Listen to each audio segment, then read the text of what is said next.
Artists committing suicide is neither new nor strange to this world. History is full of such agonized painters, writers, musicians who fell short of their canvas or words or melodies to hold their emotions. And it's not just the artists who commit suicide. The world is full of such troubled souls. According to WHO, approximately 1 million people commit suicide each year. That is about one death every 40 seconds. But what soaks us all in grief is when there's an artist out of those 1 million people. And recently we had that experience of grief at the loss of Chester Bennington, the frontman for the rock band Linkin Park.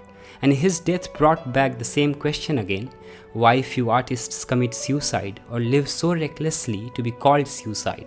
Despite all the fame and fortune, despite having such a huge influence, why do they get convinced to put an end to their life? To answer this question, first of all, we need to understand what is art and what an artist does. And no one has ever been closer to answering this than Leo Tolstoy.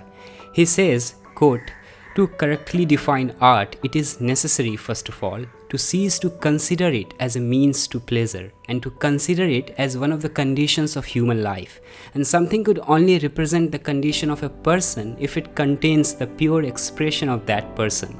So art is a way to express ourselves. It's a medium that gives form to our feelings, in shapes and colors, in words and sentences, in melodies and rhythms." But then the question comes, why do we need to express ourselves? Or is it essential for us to express?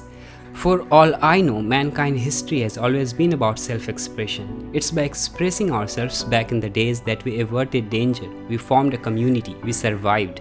It's our innate necessity. The earliest human artifacts, the cave paintings of Lascaux, are records of Homo sapiens' attempt to get out of their heads. We all want to show our reality to other people, and we want to let the world know that we were here. And by self-expression, we don't just affirm our existence, we share our emotions with other people. We share our agony and pain, we share happiness and joy. But more often than not, it's with the intent of sharing the pain that few people resort to art, at least the great ones. More than anything else, it's by painting upon a canvas or writing it down on a piece of paper or singing it out to the world, we sort of cope with our overwhelmed feelings. Every great artist has always been driven more by chaos than peace, inspired more by troubled life than the stable. Sometimes they even deliberately ruin things. There's a self in them that they are running away from. There's always a past in them that no matter how far they go in their life, but it always comes back to haunt them. T.S. Eliot's lovely remark that art is the escape from personality fully resonates this. Chester Bennington was no different. There was a self of him he always wanted to get rid of. There was the past that he was running away from. Being molested at the age of 7 to being bullied to being addicted to drugs was that chaos in his life that he screamed it out through his songs. Being bitten by addiction, alcoholism and depression that he resorted to music to vent it all out. It's not always out of passion that the artists choose art, but sometimes by having no other means to save themselves that they fall into art for salvation. There is no surprise why Chester's lyrics often focused on personal struggle, depression and addiction, why it always ignites hope in all of us and persuades us to try it one more time, and then make us believe that you have to fall to lose it all, but in the end, it doesn't even matter. Stanislavski, the great acting teacher, once said, "You have to figure out whether you are in love with the art in yourself or yourself in the art." And the answer for few artists like Chester has always been the former. They loved the art in them. Sometimes they loved it with such an intensity that it helped them dissolve their self that they were running away from. And there is one more thing that goes familiar in every great artist, especially rock musicians, that no matter how hard they worked to build up their career, but in the end, it's them who ruined it.